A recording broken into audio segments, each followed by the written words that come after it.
Yes, salam sejahtera tuan-tuan dan puan. Selamat datang ke saluran Hwagor. Hwagor Channel. Sila subscribe ke Hwagor Channel sekiranya anda belum, dan sila buka loceng di sebelah dia supaya anda akan menerima notifikasi daripada YouTube apabila saya postkan video baru saya pada masa akan datang. Jadi tuan-tuan dan puan, sila subscribe sekarang. Dan kita akan tengok berita yang hangat ini sekarang juga. Wow! Berita dari Malaysia kini. Najib kata, kos vaksin kits yang paling murah di dunia. Wow! Paling murah di dunia. Wow!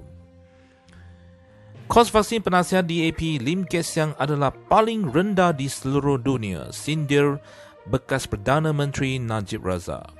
Bekas Perdana Menteri itu menyarankan supaya Kerajaan Perikatan Nasional menawarkan harga vaksin pada harga RM30 seorang kepada Kit Siang untuk membekalkan vaksin bagi 21.7 juta penduduk termasuk kos penyimpanan, pengangkutan dan edaran. Jadi, saya saran kerajaan PN untuk tawarkan harga vaksin RM30 seorang kepada Kit Siang untuk membeli vaksin bagi 21.7 juta penduduk termasuk kos penyimpanan, pengangkutan dan edaran. Biar Kit Siang peluang mengauk keuntungan RM7 setiap orang memandangkan kos Kit Siang cuma RM23 seorang. Untuk 21.7 juta orang, Kit Siang dah boleh untung sebanyak RM152 juta. Cukup untuk tunaikan janji dia nak bersara jika Dr. Mahathir tak beri Anwar jadi Perdana Menteri, katanya dalam satu hantaran di Facebook hari ini. Terdahulu, Menteri Sains, Teknologi dan Inovasi Khairy Jamaluddin menyangkal kenyataan Ahli Parlimen Iskandar Puteri Lim Kit Siang berhubung perbandingan kos vaksin Pfizer yang perlu dibayar negara. Menjelaskan persoalan pemimpin veteran DAP hari ini, Khairy berkata, peruntukan RM3 bilion yang disediakan kerajaan untuk mendapatkan vaksin itu adalah untuk kira-kira 70% warga Malaysia. RM3 bilion merupakan anggaran keseluruhan kami untuk mendapatkan bekalan sekurang-kurangnya untuk 70% daripada penduduk. Kenyataan anda adalah tidak tepat, capnya di Twitter hari ini.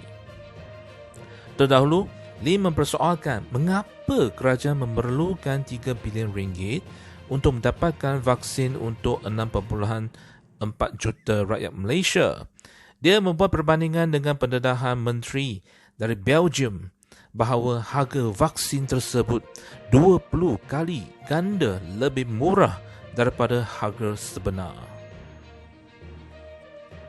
Sebelum ini, agensi berita Reuters melaporkan syarikat farmaseutika dari Amerika Syarikat, Pfizer, mengadu pelanggaran kerahsiaan selepas seorang ahli politik di Belgium yang mendedahkan harga setiap dos vaksin COVID-19 yang ditempa oleh negara tersebut.